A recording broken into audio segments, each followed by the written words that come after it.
Okay, let's open a word of prayer. Lord, thanks for this day. We pray that you will bless our time together today. In Jesus' name, amen. Well, last week I said that I used the graphic about scaring the canary. This week it's the title of the update is "This Update Will Expire In." And the reason for that is I usually do anywhere from 2 to 8 interviews with other people or talks with other people during the week.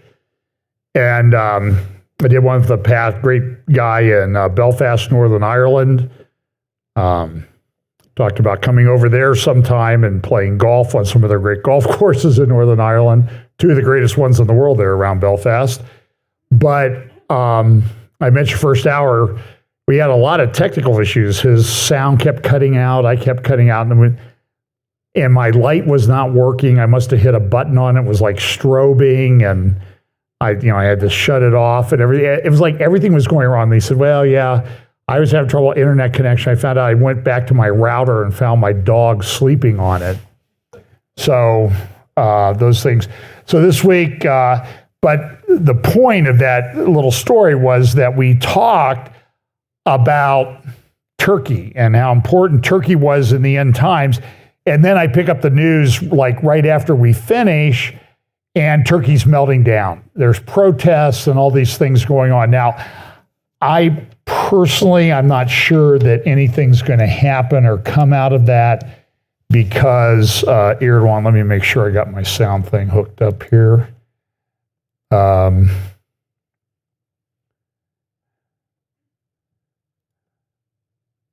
Yep. So I'm not sure I like the way Apple does things. Like they have all these system settings, but none of them, they're not alphabetical. They must be grouped like somebody at Apple thinks. So anyway, so I was thinking like we do this all the time now. I have a talk with somebody, we talk about these issues, we talk about them in depth, and then the news cycle within 24 hours kind of blows up everything that we just talked about. So I was asking, I think I was texting with Tom Hughes last night, and I said, we hope that our updates have a shelf life of a couple hours after we put them up. So I'm going to leave that because I worked really hard on that hourglass and the canary and the gas. That's not easy to do, believe me. My wife, she said, how long did you come in? And the answer is that's a trade secret. So this is my little wheel of prophecy and the chart that I use a lot. And I talk about things happening in the end times just to kind of give you a little perspective. I don't share every Bible verse that I think of when I'm going through and preparing these updates. I'm going to presume that you have a little bit of knowledge about some of the major themes of end times Bible prophecy and how they relate. But I talk about acceleration, convergence, logistics, and understanding. That's sort of a grid that I came up with many years ago when I was preparing for a conference up in Canada. And so things are going to happen, accelerate. They're going to keep happening more and more quickly. And does that seem to be the case? They're also going to be a convergence. They're all going to be happening at the same time. And then there'll be a logistics aspect, though. There are certain Bible prophecies that we talk about, and I know they'll happen, but you also have to understand that there's certain things that have to be in place for them to happen. There have to be build up for them to happen. So, for example, when we talk about the fourth horse, some of my friends, they interpret that passage in Revelation to mean that a quarter of the world is executed or killed. And I don't think that's what the passage says. I think the passage talks about the scope of authority of this horseman that rides forth. So that's where I differ. But we also know that this passage I reference all the time, that Daniel's told to seal up the words in the book until the time of the end. Many will run to and fro and increase. And Daniel asks, what's going to happen? And he says, go your way, Daniel, for the words are closed up and sealed until the time of the end. Many shall be purified, made white and refined, but the wicked shall do wickedly, and none of the wicked shall understand, but the wise shall understand. And in Daniel chapter 11, it says the wise will understand and instruct many. So I have probably fewer slides this week than I usually do by a factor of about, I usually have 3 times as many slides. But a lot of these are video clips and some of them are extended because I would rather play you an extended clip so you can see what someone is saying so that you don't have to take my word for it that they're all messed up. So I'm going to start off with an interesting clip. This is a guy named Eric Weinstein. I think he's a physicist. He gives some really fascinating interviews. He has an interesting perspective, but even he will describe himself as a liberal, atheist Jew, So he gave a talk. It was called the ARC, A-R-C, and I can't remember what it stands for. It's some big thing. And everybody in their world has conferences these days. It seems like there are hours and hours and hours of things out there where people are talking about what they're going to do. It's AI, it's tech, it's geopolitics. It's just absolutely, it's the World Economic Forum, it's the Financial Investment Initiative Institute from Saudi Arabia, it's the World Government Summit. And they bring together all these people who do a lot of things they're in control of a lot of aspects of our lives.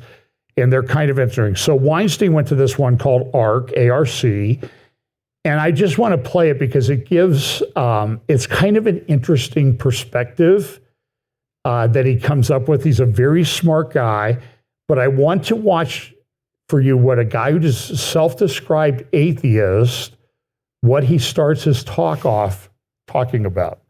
So here's Eric Weinstein at the ARC conference recently. Let me ask AI. In 10 years, how is life going to be different because of AI for just a normal person? Oh, wait a minute. 10 years is a long time. Hang on a second here. That's not the right thing. How did that get in there? I hope that's not the one. I hope I didn't get the...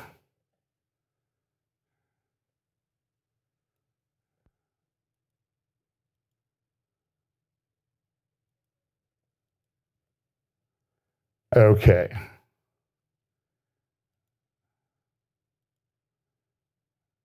I know you're thinking, how is he going to do this if he's not even getting the first one right? Let me ask AI. Nope. In 10 years, how is life going to be different? Hang on here. Oh, I know what happened. He got stuck on top of Elon Musk. That's not going to work. What's that? Yeah, the dog slipped on my router. It stepped on my computer. Okay, hopefully this one will work. Okay, let's try this now. I want to begin with going back to the Bible. I am your DEI speaker. As an atheist Jew progressive from the United States, I'm sort of slightly askew. But what I want to do is I want to go back to the Bible and Isaiah, which is at the end of Bob Dylan's famous All Along the Watchtower. And if you go to the King James Version, where it says, "Go and set a watchman and let him declare what he seeth," it is 2 riders that are approaching, as the song says. And what did they come with? They come with news of the fall of Babylon. We are in a situation in which the post-World War II order has fallen. And J.D. Vance has announced this. I personally think it's very important that the U.S. treat its friends in Europe very, very well, and it should be done in a fashion that lets people know that the U.S. will be there for the long haul. I am sure that that is in the cards, but we have to realize that we are waking up from a very long period of time, which I've called the Great Nap, we've just been through. You think you have been through the culture wars, which is some sort of cute internet conflict that seems really draining, exhausting. No, this is actually something that has recently been termed hybrid war. It's a 2007 concept from Frank Hoffman, and it says that in the current situation, non-shooting wars have no border and no end. Anything that can come through the internet means that there is no frontier. We are all combatants to the people who practice hybrid warfare. We can all be manipulated from abroad. Tokyo roses everywhere. And as such, You're mistaken. All of those of you who did not raise your hand that you've been through a war, you have no idea where you've been. And this is why the talk has changed. So hopefully I won't go over, but I had to change it a little bit. Cyber attacks, diplomacy, psychological attacks, information warfare. This has been discussed in the national security community, but it has not been discussed widely, which is why when we have coffee and I use these words, I see blank stares. It's important that we learn their terminology. Human terrain system. This is the concept that we can weaponize the social sciences. Cultural anthropologists, economists, psychologists can be used. We are the terrain. It is no longer the mountains of Afghanistan or the Hindu Kush that we have to map, but we have to map the actual aspects of human nature by clicks and how long you stay on a site, what you care about, what's your behavior on Pornhub. We are available as the terrain for these national security people who do not show their faces. They fight over us. And they use our social sciences and our universities to fight us as if we are simply terrain. Amazingly, many of you do not know about the whole of society approach. Whole of society approach is an innovation that came out of the Asia Pacific Security Center named after Daniel Inouye in the Pacific. And it basically says that the institutions of a society must be aligned to fight hybrid wars in the modern era. Now, if you think about that, you will realize that that is a very complicated name for soft fascism. Literally, the fascia is what binds together these institutions. And if you've ever tried to say, well, if I don't go to the New York Times, can I go to the Washington Post? Can I go to the Times of London, the BBC, NPR? All of these people appear to be in lockstep. This is coordinated through the whole of society approach. And because they have chosen the name for it, we will call them hoes. Now, let's talk about these hoes. Are they truly the whole of society? That's what they would have us believe. But somehow, many of us didn't get the message, many of us didn't get the call, and none of you got the terminology. So what are we if we are not part of society? I would put to you that we are the benighted rest of society. ARC represents the bros, benighted rest of society, fighting Klaus and Davos and the World Economic Forum, who at least know that there's a war when we do not. That gives them a certain advantage, or at least it did, and I'm hoping that this changes with this talk. Well, in any event, you can go find that online. It's only about an 18-minute talk, and he talked about the fact that I was sort of looking at the news, and I got up this morning and I changed my entire presentation. And it's interesting that a guy who described himself as a progressive atheist Jew opens with Isaiah talking about the fall of two people coming on horses talking about the fall of Babylon. And I clipped that a little bit short. He talks about the fact that, America has changed. America used to be sort of the leading aspect of the world empire, and now it's not. And it's interesting, he used the imagery of two guys, Elon Musk and J.D. Vance, riding on horses, two horsemen, when he's talking about the two horsemen from Isaiah, and we talk about the four horsemen of the apocalypse. So I bring that up just because I find it interesting that people everywhere I look and read, and I read these whole of society publications, but a lot of them are talking about things in terms of apocalyptic, end times, end of the universe, end of the world type language. It's not the Bible prophecy, guys. So if I could retitle what I'm talking about today is, it's getting very biblical. It's getting very biblical even for those who reject the Bible. And what do they do when they see what's happening? Even though they describe themselves as an atheist, they will look at a place like the Bible, the King James Bible, to sort of get a handle on what it is. Maybe this has some wisdom as to what's going on. Now, we here think that it has a lot of wisdom about what's going on.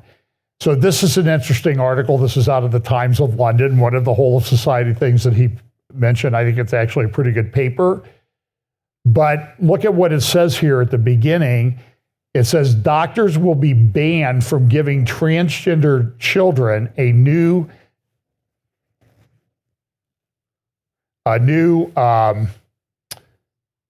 NHS record after it emerged that biological sex had been erased from official data.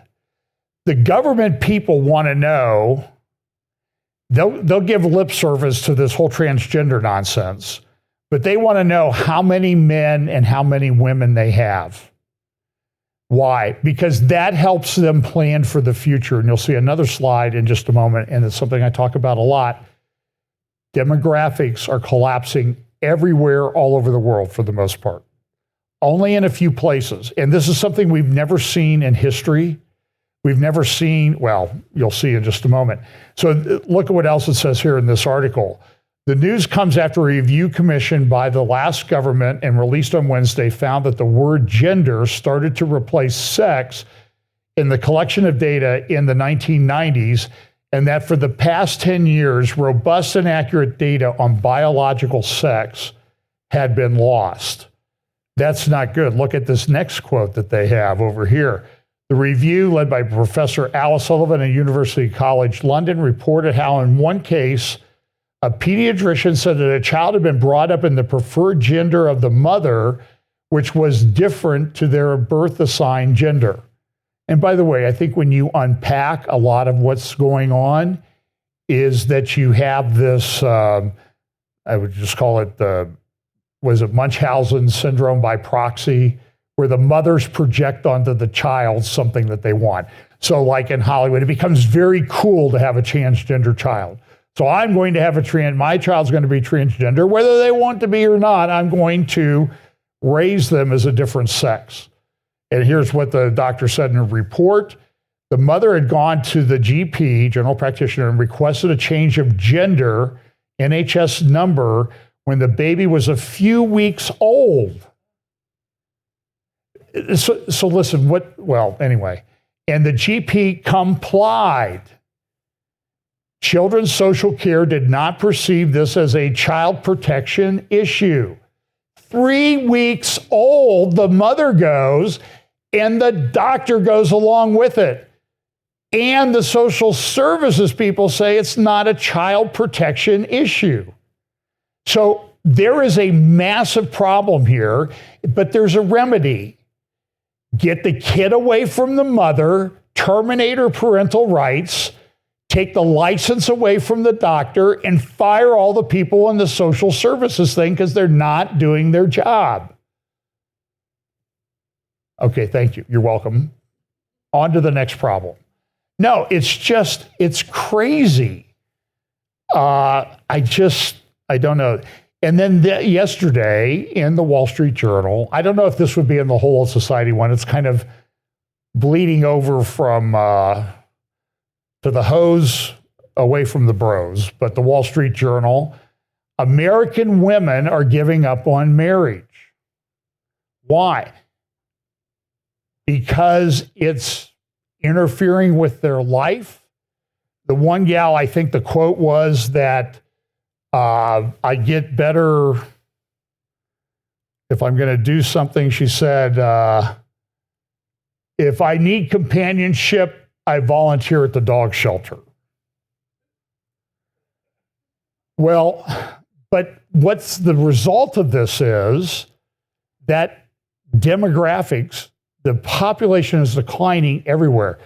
And I started talking about this 6 or 7 years ago, at least. And I see it everywhere. I see it on Fox News. I see it on National Public Radio. I see it on all these different things. Like, we have a big problem. We don't have enough people. We're aging quickly. Japan, I mentioned this, Japan lost 1 million people in population in 2023. Why? Because there were no babies. And last year they lost 2 million. China may be losing over 100 million people in population in a year. sex preference abortions and that type of thing between China and India. Between those two countries, they're rapidly approaching a point at which in India and China combined, there will be 200 million males of marriageable age that have no prospect for a wife. No wife, no kids. The cycle continues. And I will say, this is very apocalyptic. I think this plays into the way a lot of countries act, and because they know to preserve legacy, they got to do something now. But populations are aging.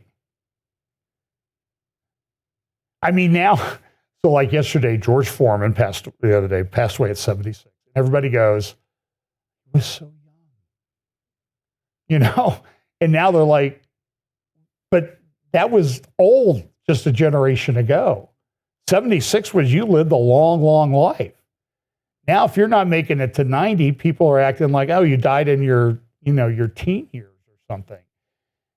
And it's changing. And so Britain's in massive problems. They have not only two-tier policing, but two-tier sentencing, particularly with a certain aspect of a certain religion. It says here, this is Britain 2025. You see the speak no evil, hear no evil, see no evil. And Imam prays for violence against Jews, but the authorities say, no crime. How did it come to this? But if you go pray in outside an abortion clinic, you get arrested. Even in Scotland, we've talked about this, and they try to say, oh, well, it's not going to happen. But when you press the people who put the law in place, they say, yeah, if you have a prayer meeting in your home and you're within the zone of protection of an abortion clinic, and those people on the street outside hear you, you can be arrested for praying in your own home if it's perceived that you're against what the clinic is doing. That's Scotland. And sometimes I wonder, I see this at Heathrow the other day. If you've ever been to Heathrow, it's this humongous airport. You get in the airport, and you check your baggage, you go through security, and then it's like a mile walk to get to the first gate or something. So the whole thing shut down because they had a big power substation that caught on fire. There were about 300,000 people all around the world that were stranded because they couldn't get to or through Heathrow. It was just shut down for a number of hours. And sometimes you wonder if these things happen because of all the God sort of sending a warning. Hey, if you guys can't get your gender things straight, I'm going to shut down important parts of your economy. This was good news the other day. This was Greenpeace had defamed a company, put out information about a company that led to vandalism, the pipeline company, and the pipeline company sued them in court in North Dakota, and it went to trial, and they were found liable for $667 million. It may bankrupt Greenpeace. Also, this other story from the Times, economic shock of moving Britain to net zero will pay off in the end. If you make it that far, you may freeze to death in the interim. It just doesn't make any sense. This is the cover of The Economist, and I talk a lot about this at our round tables. I'm just kind of joking with the guys at the round table. The Economist covered this week, the rise of the superhuman. And I say, hey guys, look at this. It's the first time I've ever been on a cover. That's a joke. And, but it talks about this, but there are a lot of things going on in AI that I don't think we really grasp how this happens. So Elon Musk sat down with Senator Ted Cruz the other day, and they talked about this. Elon has put together I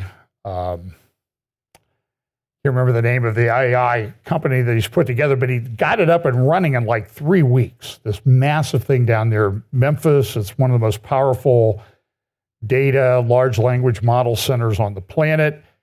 So Ted Cruz has a podcast. He's done 214 episodes, by the way. I found that amazing. So anyway, so here's just a few minutes of Ted Cruz and Elon Musk. Let me ask AI. In 10 years, how is life going to be different because of AI for just a normal person? Well, 10 years is a long time. In 10 years, probably AI could do anything better than a human can, cognitively. Probably almost, I think in 10 years, based on the current rate of improvement, AI will be smarter than the smartest human. Yeah. There will also be a massive number of robots. So humanoid robots. By the way, I got to ask, how come your robots look so much like the creepy robots from iRobot? Was that intentional or just... I was hoping he was going to say, yeah, just to mess with you. It's not meant to look like any prior robot. We'll iterate the design. You'll be able to have... A lot of the robot parts are cosmetic. You'll be able to switch out the kind of snap-on cosmetic parts of the robot, make it look like something else if you'd like. Mm-hmm. So there will be ultimately billions of humanoid robots. All cars will be self-driving. In 10 years? In 10 years, probably 90% of miles driven will be autonomous. Huh. Wow. That fast? Yeah. In 5 years, probably 50% of all miles driven will be autonomous. Now, if AI will be smarter than any person, how many jobs go away because of that? And what do people do if you've got millions of people that are losing their jobs? Like that, a lot of people are understandably freaked out about that. Well,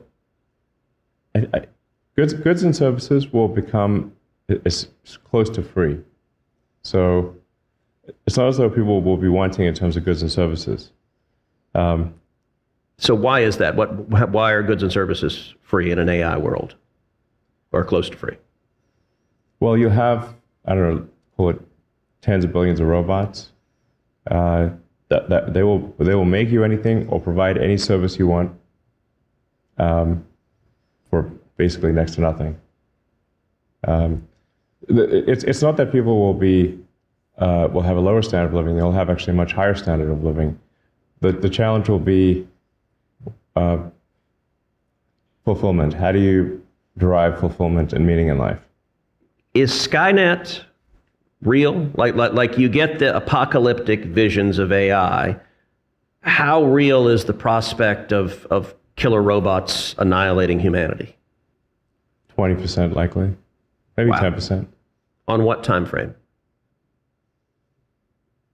5 to 10 years. So soon, like you see a world where that's possible. Yeah, but I mean, you could look at it like the glass is 80 to 90% full, meaning like 80% likely will have extreme prosperity for all. Now, I guess my view, we're in a race to win AI. We're in a race with China. And my view is if they're going to be killer robots, I'd rather they be American killer robots than Chinese.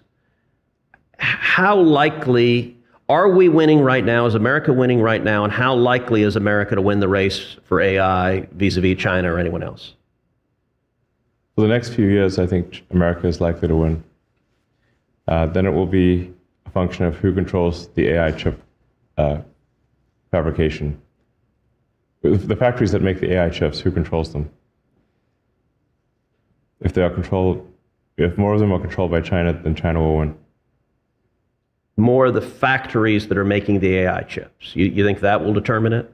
Yes. And how are we doing versus China on that front?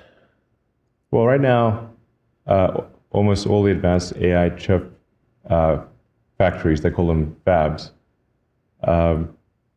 are in Taiwan. And what if China invades 69 Taiwan? miles away from. Yeah. What happens if China? Yeah. If China invades Taiwan, what happens to the world? Well, if they were to invade in the near term, the world would be cut off from advanced AI chips. And Currently, 100% of advanced AI chips are made in Taiwan. How fast could we put that online in America, and how important is that for national security? I think it's essential for national security, and we're not doing enough. let me ask AI. Okay. So here, speaking of training people to do all of this, here is President Trump issuing a proclamation to shut down the Department of Education, which, by the way, was created by an executive order originally. So this is going to be fought in the courts. So believe me, there's more than a few court cases being filed against all this. I will point this out. We live in a very sick, twisted world. As you know, I'm a supporter of Israel. So what do you see in the front row there? You see a kid with a yarmulke on, and immediately people were tweeting, oh, look, even those Jewish kids are running everything. I mean, I'm telling you, it is so sick and twisted. And then somebody took the yarmulke, and they photoshopped and put on every kid in the pictures. It's insane. So Trump, as part of his crackdown, he said, we got to stop this anti-Semitism. We need to do something about it. Columbia, we're pulling all of your funding. You have 2 weeks. And when that date was reaching expiration, Columbia said, okay, we agree. We'll do what you want us to do. And it's happening all over. Now, you can disagree with his tactics and everything. It's clear that the president is the article, I think this is from the New York Times today, settling old scores. And he was abused. So he's going after the big law firms in D.C., where these partners, by the way, I was a partner in a law firm. I know how much lawyers make, and I'm telling you, in D.C., these guys that get in these government contracts, there's two things to say about it. They make a ton of money. They make more in a year than the vast majority of lawyers make in a lifetime. And the other thing I noticed too is working with some of them on occasion. I was talking to one guy and he said, well, you know, I used to run the law department at this federal agency. And so his wife came by, I think his wife called. He says, yeah, she's a partner at a big DC law firm, but she used to run the law department at this federal agency. And my ex-wife, she runs the law department at this agency, and my wife's ex-husband runs the law department at this federal agency. And it's like, and they're all having kids, and I'm like, they're more interbred than European royalty. I mean, that's why they're losing their minds there in DC, I think, but because of the intermarriage. But so listen, Perkins Coie out of Seattle, been in their office out there, beautiful office. It's like on the 80th floor. Great view on a clear day. But they did a lot. They brought up this Crossfire Hurricane, Russia hoax thing against Trump, cost millions and millions of dollars, wasted time, resources and everything. And it turned out to be a complete bunch of nonsense. And so Trump's saying, listen, you can't do that. We're terminating your ability to do stuff with the federal government. Sorry. And one law firm, a big law firm in New York, they caved in and said, yeah, we'll go along with what you want to say. But what they don't say is that, so they said, well, look at Trump. He's trying to take away the lawyer's ability to practice law, which is what they were doing to lawyers on the other side of the other ideological side for the last 4 or 5 years, taking their law licenses away. John Eastman lost his law license.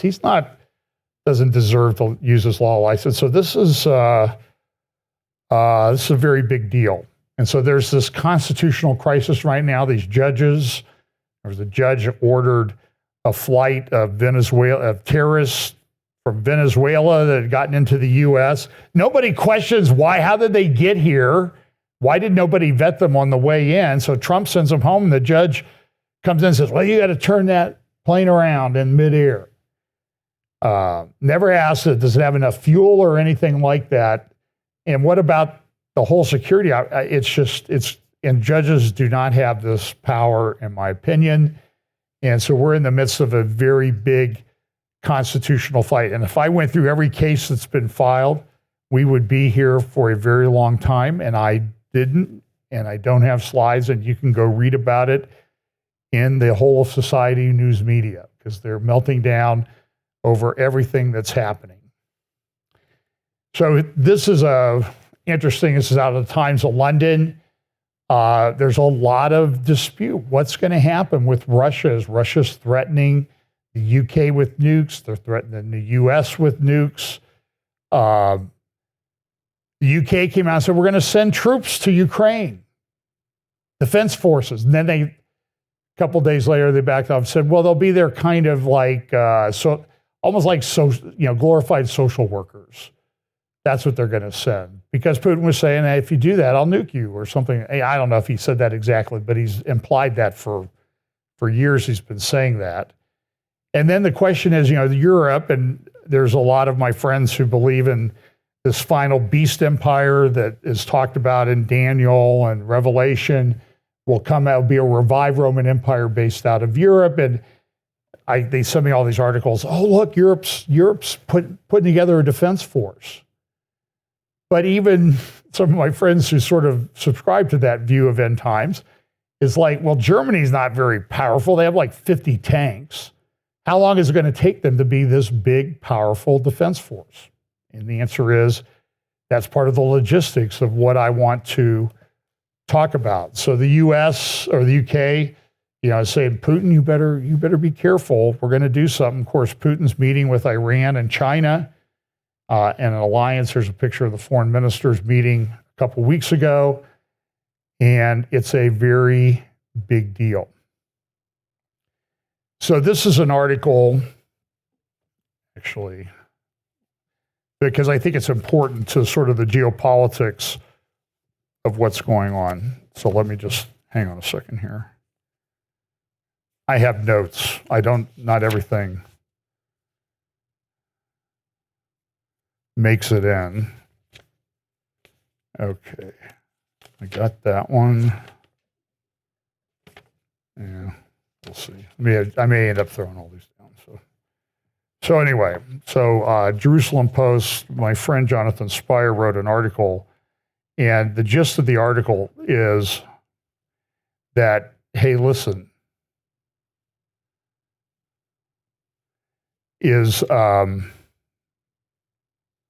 I thought I had this thing pulled up. Here's what I know.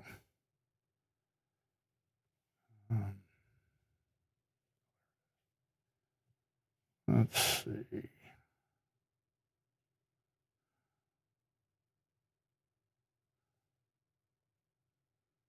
Nope, don't have it. So anyway, let me just give you the gist of the article, because I've got long clips that I want to play. Houthis have been attacking ships in the Red Sea. And Jonathan is one of the best military analysts out there, writes for the Jerusalem Post and Middle East Forum and other publications. And he said, look, we're bombing the Houthis, but we're missing the fact that Iran and Russia is supporting the Houthis. And we got to why are you ignoring that aspect? And a lot of people are questioning, okay, what are you doing with, why aren't you doing anything? So by the way, these are my chess pieces. You got the Houthi one down here at the bottom. Of course, you got the Israel one on the left, the US one up there, and then the Russian Onion Dome. That's my Photoshop efforts for a couple days worth there.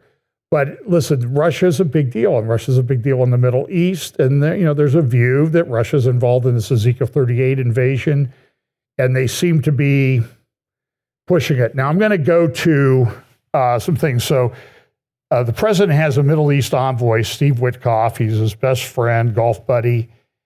And I don't know what his credentials are to be doing what he's doing, but he seems to be very influential on everything. So a couple weeks ago, about a week and a half ago, he was in Qatar for a meeting. And here's the message that came out. Qatar hosted a high-profile meeting in Doha on March 12th, bringing together Arab states and U.S. Special Envoy to the Middle East. And Qatar issued this press release. And they had these people. They had the state of Qatar, the Hashemite Kingdom of Jordan, the Kingdom of Saudi Arabia, the Arab Republic of Egypt, the United Arab Emirates, the Palestine Liberation Organization, and Steve Witkoff. And here's a picture of the meeting that they had.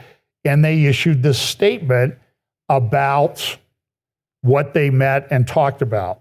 The Arab foreign ministers presented the Gaza reconstruction plan, which was approved at the Arab summit held in Cairo on March 4th. They also agreed with the U.S. envoy to continue consultations and coordination of the plan as a basis for the reconstruction efforts in the sector. The Arab ministers emphasized the importance of establishing a ceasefire in Gaza and the occupied Palestinian territories, stressing the need for genuine efforts to achieve a just and comprehensive peace based on the two-state solution, there's that term again, and fulfillment of the Palestinian people's aspirations for freedom and independence.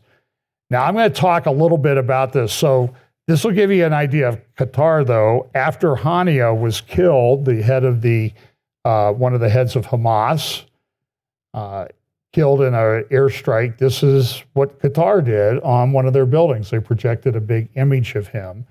So this week, I want you to listen to this, as painful as it is. Tucker Carlson sat down with Steve Witkoff for an interview. So Witkoff's been running around, implementing things, doing things on behalf of Trump and the U.S. administration.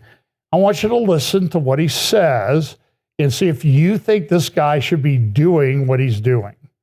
Now, this may have a big end times aspect to it, but I want you to see, I'll let you make your own mind up. I'm going to tell you what you should think in a minute anyway. But so here's Tucker interviewing Steve Witkoff. This is a fairly long clip. I want you to listen to what he says about Hamas in the middle of this or near the end. It almost feels forbidden for you to say what you just said. So what does Israel want? Obviously the key question, but there are other players. Mm-hmm. And what do they want? Mm-hmm. And I don't know that I've heard anybody say that out loud ever, any American say that out loud. And I think you've been criticized for saying that out loud. Well, I think it's important to recognize that everybody may want something. I think in the case of the Qataris, they're criticized for not being well motivated. It's preposterous. They are well motivated. They're good, decent people.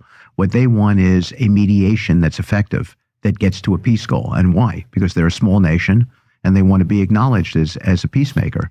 And I think the president realizes that, and I realize that today. But we have to know that. If they had a different agenda, it would be important for us to know that different agenda. I think if they had a different agenda, it would be fine, as long as we weren't operating blind. And operating blind is really the problem in a negotiation like this. You have to know where everybody stands. Just laughing because what you're saying is so obviously true. It's a prerequisite to getting a deal. And yet it is so different from the posture that the last couple of generations of diplomats have taken, which is like, here's what we want, shut up and do it. And I just don't think, leaving aside like moral considerations, I don't think that's been very effective. Well, here's an example, Gaza, mm-hmm. and what the president set forth is what he wanted to do with Gaza. I came back from my first trip. This is before he was inaugurated, where we had permission from the Biden administration to collaborate with them. Yes. And the president said, when do you think Gaza can be reconstructed? 15 years was my answer, maybe 20. And he said, why? I said, and I gave him the battlefield conditions. I was in Gaza, actually, that it's been decimated. It's been destroyed. There are tunnels underneath. So think Swiss cheese underneath. And then they got hit with bunker buster bombs. So there's no rock there anymore. Right. There's no place to put footings if you're going to build buildings. And yet the whole world thought that this was a 5-year reconstruction plan. And why? Because the Biden May 27th protocol, which is the operating agreement pursuant to which the negotiation between Hamas and the U.S. government and Israel happened, talks about a 5-year plan. But that's a false set of facts. Level setting the facts, you have to acknowledge that it's a 15 to 20-year plan.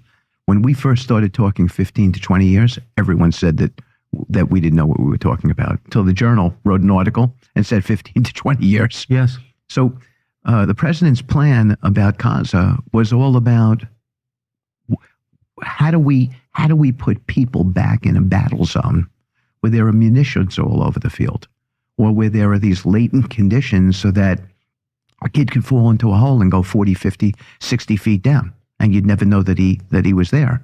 Who would do such a thing? If we had buildings in those conditions in New York, there would be yellow tape all around it, and no one would be allowed in. So, and then of course he got criticized for that, as if he was looking to create a beachside community with gleaming towers and casinos. It was preposterous. He was being realistic about what Gaza how you needed to consider Gaza. So I think it's really important that when you're making these decisions that you level set the facts. And that was my instructions from President Trump. Go out there, level set the facts, figure out what it is, and then we'll make decisions about where we want to see Gaza going to. And I think that's a better program. It's definitely a better program. I mean, operating on the basis of honesty works. Yeah. So, okay, I think the president's goal is pretty clear. He said it many times. He campaigned on it. He was elected on it, which is we want stability and peace in the world. It's not good for anybody when we don't have that. But to the extent that you understand it, and since you're one of the few people who seems willing to say it out loud, can you just describe the three players in the current conflict in the Middle East, the big ones? Can you go through and tell us what you think each one wants? What's their goal? So Israel? Yes. Hamas? Yes. By the way, I can hardly stand to watch Tucker Carlson anymore with that faux fake, oh, I'm so concerned stuff that he has. He furrows his brow and everything. I'm telling you, I've watched this. I know people. I'm just telling you, somebody's pulling his string. And I think it's because he naturally leans that way anyway. So anyway. And Qatar. So I think Qatar is a small nation, probably has the... Okay. Qatar is 2/3 owner of the largest gas field on planet Earth. They make billions each year. Each Qatari, there's probably several 100,000 of them, gets at least $2 million a year each. Each Qatari citizen. They employ people in near slave labor. They are Muslim Brotherhood, the biggest Muslim Brotherhood funder on the planet. If Qatar did not exist, or if Qatar had a different orientation, it is somewhat questionable whether October 7th would have happened. The money to do that came from somewhere. Somebody funded Hamas, and it was Qatar. And they give the ideological thing through Al Jazeera. And for Tucker Carlson to sit there and Steve Witkoff to sit there and act like, oh, the Qataris are just a little nation. They're just trying to get by. They want to be peacemakers. That's baloney. That is a big, fat lie. And if you don't see that, you're ignorant and you shouldn't be doing stuff in the Middle East. I'm sorry. I have an opinion on this one. The highest GDP per capita, per person, right, of anyone in the world. Huge, huge reserves. I think they want stability. I think they want a peace treaty from the United States. Why? Because all the Middle East, all the GCC countries want that. By the way, this is an interesting point. Everybody thinks the peace treaty is about physical defense. What it's really about is the United States providing a security wrapper so that they're all financeable. Today, you can't borrow money in those countries. So if you want to go do a deal in Saudi Arabia, in the UAE, JP Morgan, if they are the hypothetical bank, has to underwrite war risk. They have to underwrite, will the Houthis in Saudi Arabia fire in a hypersonic missile and destroy that AI data center that you just bought for $200 billion? That's a real problem. So a lot of these countries want defense treaties so that they're not just building out of their pocket, they're taking their oil money and they're actually leveraging it and creating a better economy long term. So I think the Qataris want stability. And they don't get enough credit for that motivation. It's a good motivation for their people. Amen. So but they're often accused, almost universally accused in the U.S. media of being agents of Iran. Yeah, it's collaborators. It's preposterous. They're a Muslim nation. In the past, they've had.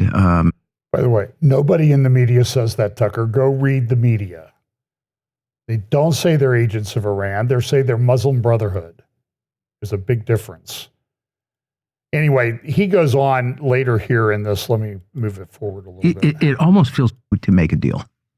And from an American perspective, like it's just hard to even understand what Hamas is thinking, or do you? But it's essential to understand. I mean, just as a procedural matter, we need to know. Correct. So, is it hard for you to understand? Like, do you feel like you can effectively communicate with them, even through proxy, and understand what they want and what their red lines are, or whatever? And can you negotiate with them? Well, it's hard. I'll give you an example of what makes it hard. I went to Gaza. And then I had this fabulous lunch with CENTCOM people, military guys. Yeah.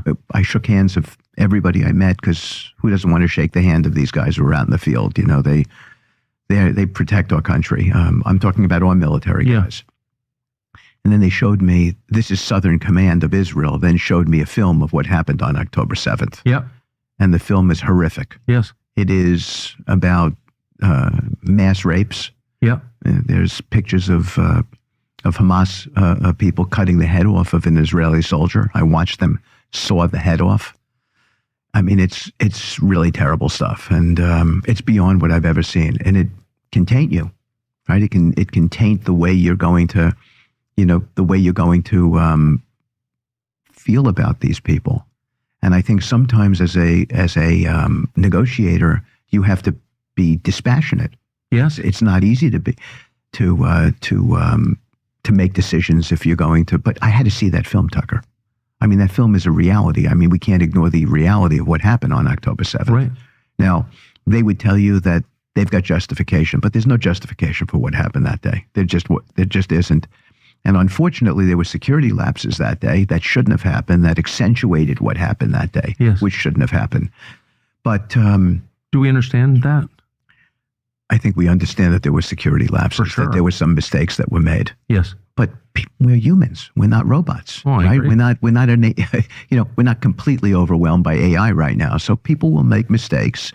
There were intelligence mistakes, but there's some really good people who were involved here. I met some exceptional people in Israel. I mean, really some exceptional people who. Yes. And it's a difficult situation, but I think you have to know what Hamas wants. Just to go back to your question. Yes. And then you've got to figure out what you can give them that allows them to walk out, because that's what's needed here. You know what we heard in the beginning of this. Okay, I can't take any more of that. Here's the next part. Try to get a peace deal done, and then it's all in the implementation. So what the contract says, what the writing says. Now we have to figure out the battlefield conditions. Nobody had been there. It's kind of crazy. Well, it is crazy, and it's connected to what you've been saying for the last 20 minutes, which is you have to understand all sides if you want to affect the outcome that you've decided you want. And correct. Yes. But again, that's a revolutionary development in American diplomacy, and I just am thrilled to see it. So finally, the biggest player in all of this, of course, is the government of Israel. What do they want? What is the government of Israel, leaving aside the population of Israel? I have no idea, but what does the government making these decisions want? Well, I think that's complicated. I think they're well motivated. I think there are things that they're trying to get done. As an example, we would not be as effective in what we're doing there if Bibi did not get Nasrallah out of the picture in Right. Lebanon. If he did not decapitate, because he's effectively decapitated Hezbollah. If he did not do what he did with Hamas, he's decapitated Hamas. Hamas is nowhere close to the terrorist organization that they were beforehand. Both of those events inform on his relationship with Iran, and Iran continuing to use proxies and so forth. They're less prone to do those sorts of things today, right? And so that sort of Iranian crescent, or that Islamist crescent that everybody thought was going to be effective, it's been largely eliminated. So he's done an exceptional job with that. But of course, the rap he gets is that he's more concerned about the fight than he is about the hostages. I think in some respects, I understand how people make that assessment, but I don't necessarily agree with it. I think that he does want to get hostages home if he can, but he believes that. Here's my friend Jim Fletcher. He was on the roundtable I did about a month ago about Israel and anti-Semitism. He said, doesn't know where to start. Witkoff repeats his claim that bad actors like Qatar are good guys. He praises Jordan's Jackal Abdullah, who I think one Israeli security analyst said we need to start referring to him as the last king of Jordan, the last Hashemite king of Jordan, because he has big problems with the Muslim Brotherhood, which is Qatar. So go look up Jim Fletcher on Facebook. His analysis is usually spot on, and it's correct. So Israel Katz came out, well, Fatah even came out and said Hamas needs to step aside. And Hamas won't. Go read their charter. Go read what they believe. Watch what they do. This even came up. This is a readout of a conversation from the Kremlin website of a telephone call between Vladimir Putin and Donald Trump. And it talks about one of the things they talked about was the Middle East and what are we going to do with the Middle East? And we need to work together for peace in that region. But they probably have very different ideas about how that's going to happen. Israel Katz, the defense minister of Israel, came out and said, okay, listen, Hamas, you're going to continue to keep our hostages. We're going to take land from Gaza permanently. I think I said this a while back, that if Hezbollah attacks in the north and they have to evacuate the north, you got to take like twice that amount of territory out of the areas of Judea and Samaria and take them completely off the table forever. And so I think they're finally getting it. And I don't know exactly what's going to happen. This is Amit Siegel on Israeli radio talking about that Israel has threatened to annex territory in Gaza means of pressuring Hamas. And then also here's Israel Katz. He's talking, he says, this message is the residents of Gaza. The first Sinwar destroyed Gaza, and the second Sinwar will bring its complete ruin. Soon the evacuation of the population from combat zones will resume, and what follows will be far more severe. You will pay the full price, return the hostages, and remove Hamas. The alternative is total devastation. So there's a lot of question. And by the way, in Israel, there's tremendous turmoil between the administration of Prime Minister Netanyahu and what I would call the juristocracy, the lawyers, the unelected lawyers who self-appoint ideologues, and the whole thing has really sort of reached out of control. So when things want to be done, the IDF wants to do things, Netanyahu doesn't get to decide. It's the attorney general says, well, I don't think you should do that. That doesn't comply with my understanding of international law or some such nonsense. And it's just a huge, huge problem. And so Trump's saying, look, Iran, you're not going to get away with this any longer. So we're not going to act like Obama did. Netanyahu fired the head of the Shin Bet this week, and immediately the Attorney General and the Israeli Supreme Court came out and said, well, you can't do that. You can't fire him. And Netanyahu said, well, he never called me on October 7th, even though he knew what was going on. He didn't tell me what was going on. So this is, again, back to Tucker's interview. Hamas can be active politically in Gaza after it disarms. This cannot be allowed to stand.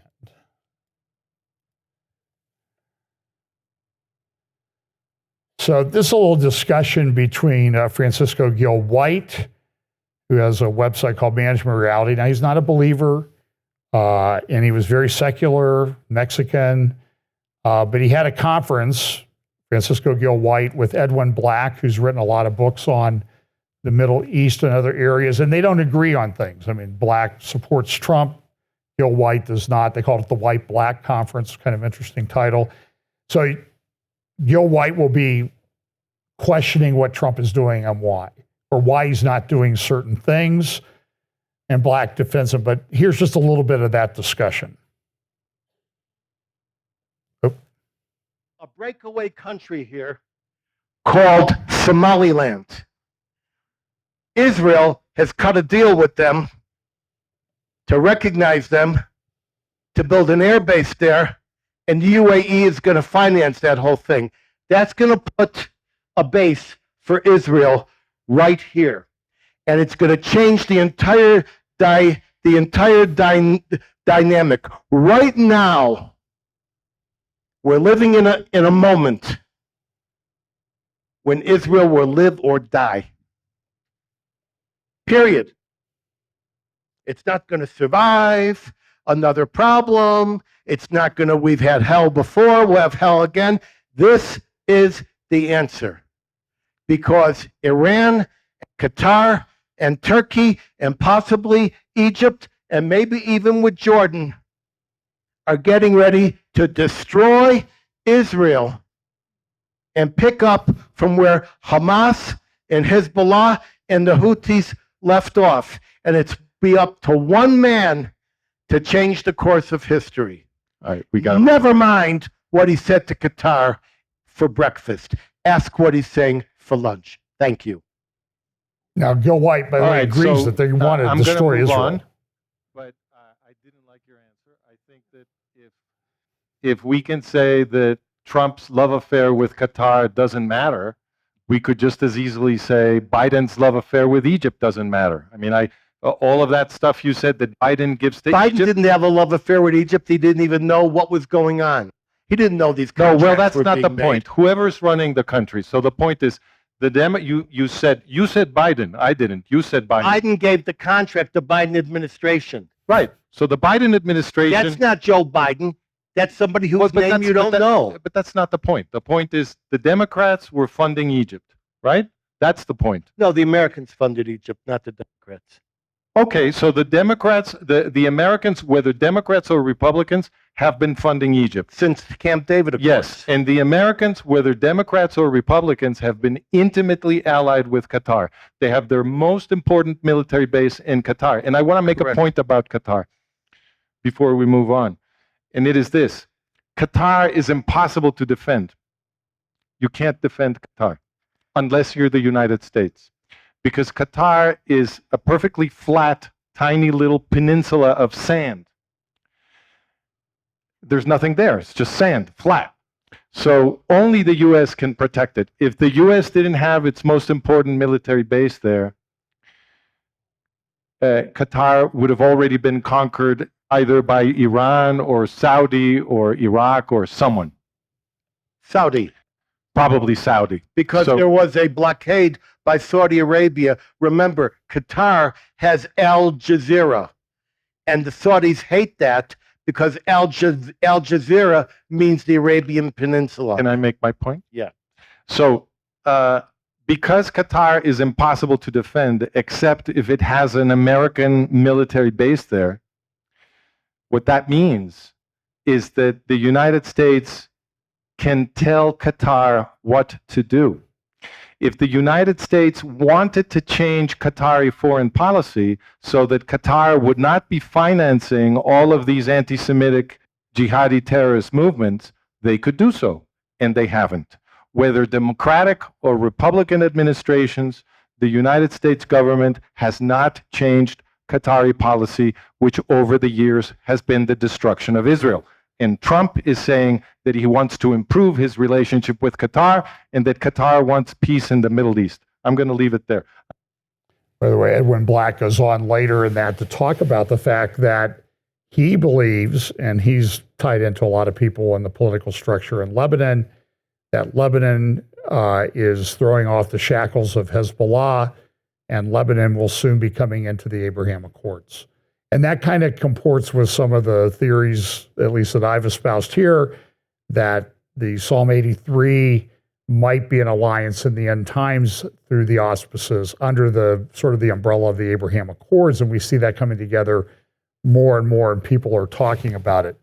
But this week, the Houthis launched, this was the Red Alert app last Friday night, and I think another one yesterday, showing that everybody had to go run into the bomb shelters. They hadn't to do that for a while. I'm going to skip this interview, but I would recommend I take us back to that you go to the JNS YouTube channel, and there's a new program they have called True East. This is Sarit Zahavi from Alma, who was interviewed, and they ask her a lot of questions. She's an expert on the North. I've interviewed people from Alma that work with Sarit. She's very knowledgeable. They do a lot of open source intelligence. And he says, look, Hezbollah is not gone. Hezbollah may come back. They've appointed new commanders.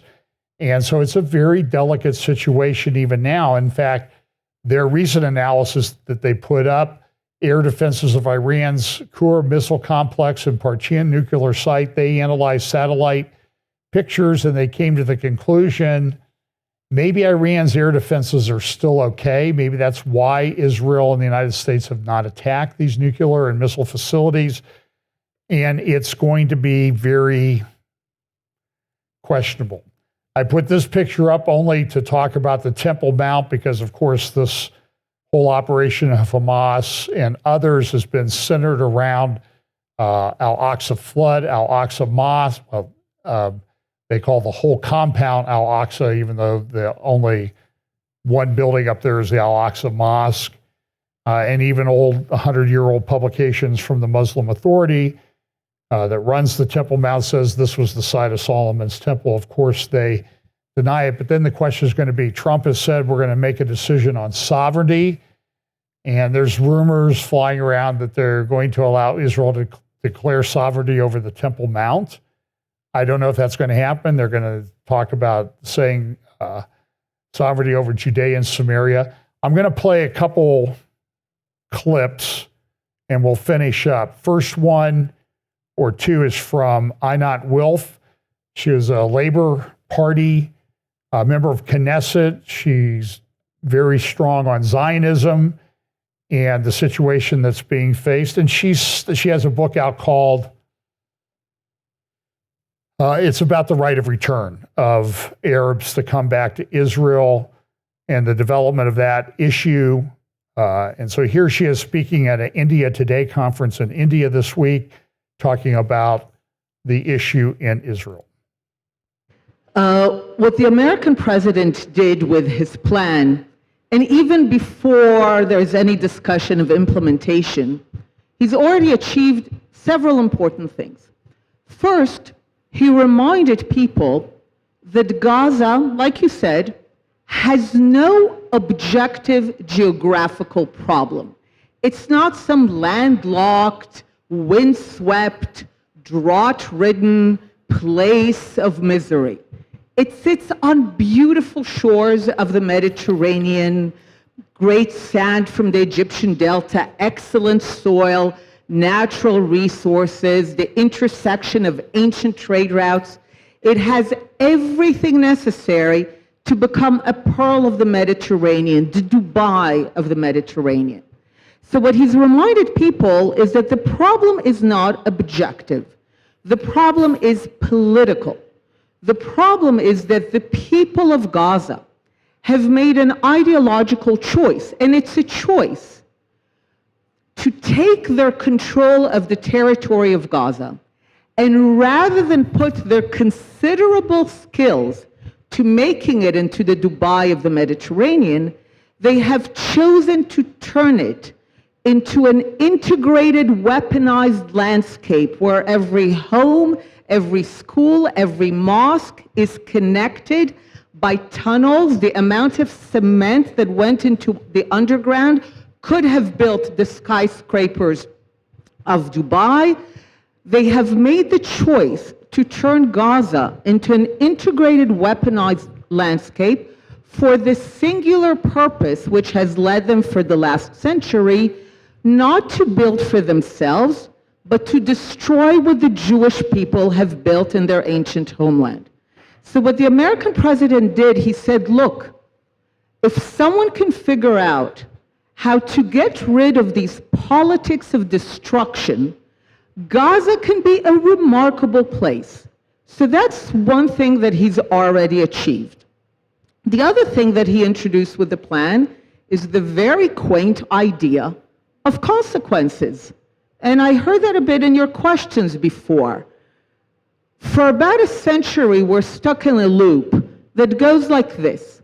Whenever the Arabs attack Israel, trying initially to prevent the establishment of a sovereign, independent Jewish state, and once it was established, trying to undo it, every time they attack and fail, They refuse to acknowledge defeat, and they demand a redo. No payment in land, no payment in displacement, no payment of reparation. From their perspective, this is what the Arab response to the Trump plan is. We demand to have no consequences. We carried out this invasion, this brutal attack, this massacre, and we expect to go back to the exact same point from which we carried out the attack, paying no consequences. So what the American president did is introduce the very quaint idea that if you attack and invade a country and carry out this massacre, there will be consequences. I grew up in the Israeli left with the sincere belief that the only thing separating us from peace, from quiet, is two states, the establishment of a Palestinian state. I supported every Israeli prime minister that pursued it, only to realize that when faced with the opportunity to establish a sovereign state of Palestine in the West Bank and Gaza, ending Israel's military presence, no settlements, capital in East Jerusalem, including holy sites, again and again and again, the Palestinians walk away from that and follow it up with violence, and there are no dissenting voices. So I began to ask what's going on, because you will not find in history a movement that claims to be a movement for liberation, self-determination, independence, that has a record of repeatedly walking away from opportunities to achieve that. So I began to ask what's going on, and I discovered that to the credit of Palestinians, and you heard it here too, they've always told us what they wanted. We just didn't listen. Or when we listened, it sounded so preposterous that we didn't take it seriously. But they always told us, from the river to the sea, Palestine will be free.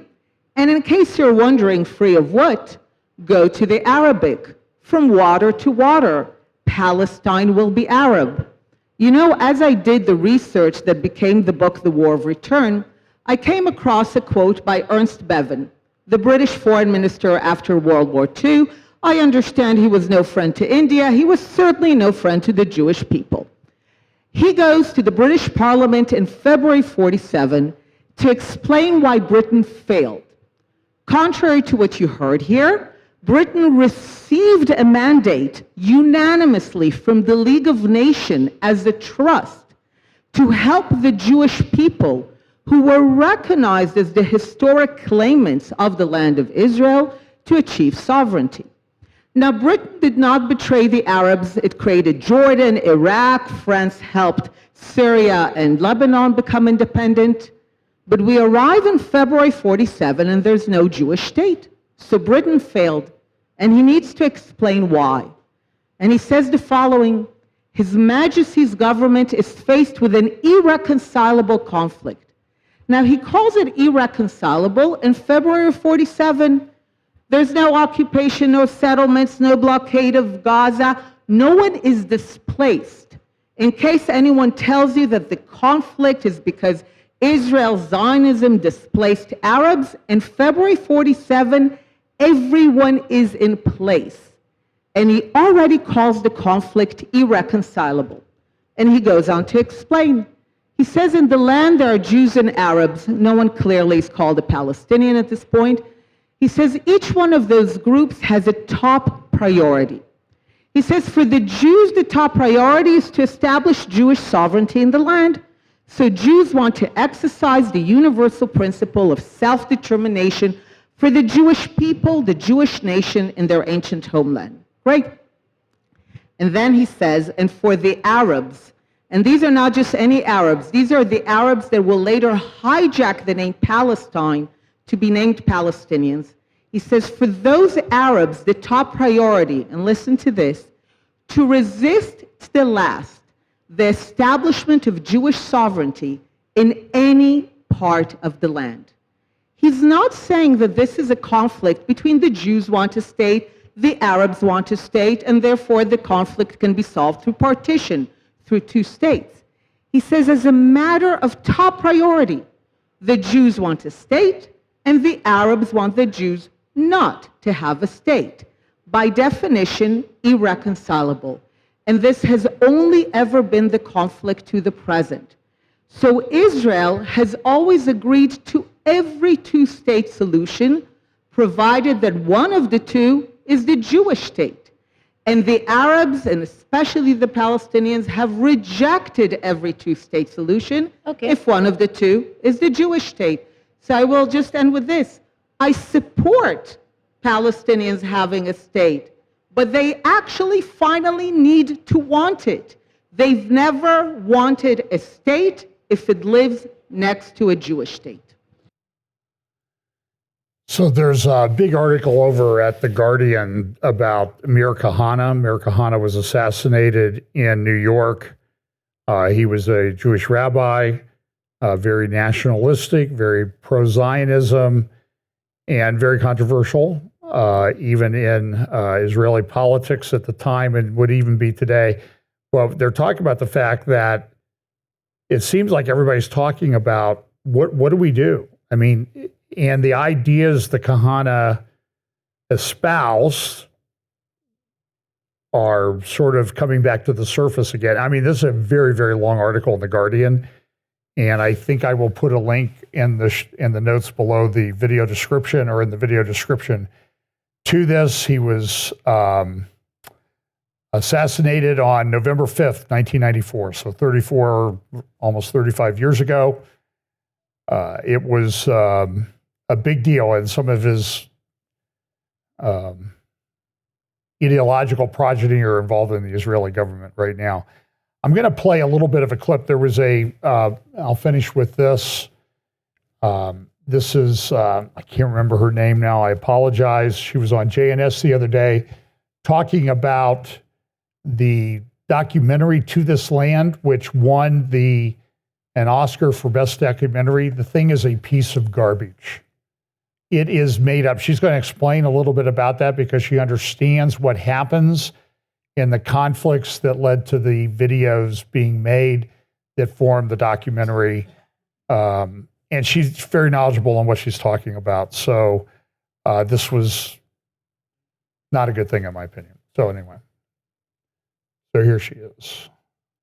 Many, many things weren't in the film. The whole point of the film, and what we've been talking about, even before the film was released, before any of us at Regavim saw it, was that this is the result of years of anti-Israel activism, let's call it that way. The footage that was collected over years was collected on cameras provided by anti-Israel organizations, the same organizations that paid for the creation of these illegal outposts in firing zone 917 and 918, what the Arabs are now calling Masaf Aryata, and they're calling them ancient villages. They paid for their legal representation. They paid for their electricity and water and helped them build all of these illegal villages inside a closed IDF training ground. And they paid for them to also have cameras and taught them how to provoke confrontations with IDF soldiers inside an IDF training ground and with Jewish residents of the neighboring communities, and also taught them exactly when to begin rolling the cameras. So on rare occasions, we are able to have people on the other side or on the outside who also are equipped with cameras, and they take the full scene. So often you'll see the provocation beforehand, which of course is never going to appear in a film, an anti-Israel film. They only begin filming when the reaction comes, and they gloss over the fact that their very presence in that area is illegal. They gloss over the fact that they spent almost 20 years in Israel's Supreme Court trying to prevent their eviction and the demolition of these illegal structures that they're living in.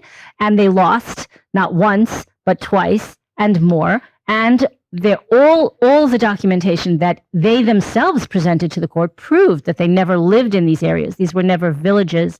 This is Israeli state land. They lost over and over again.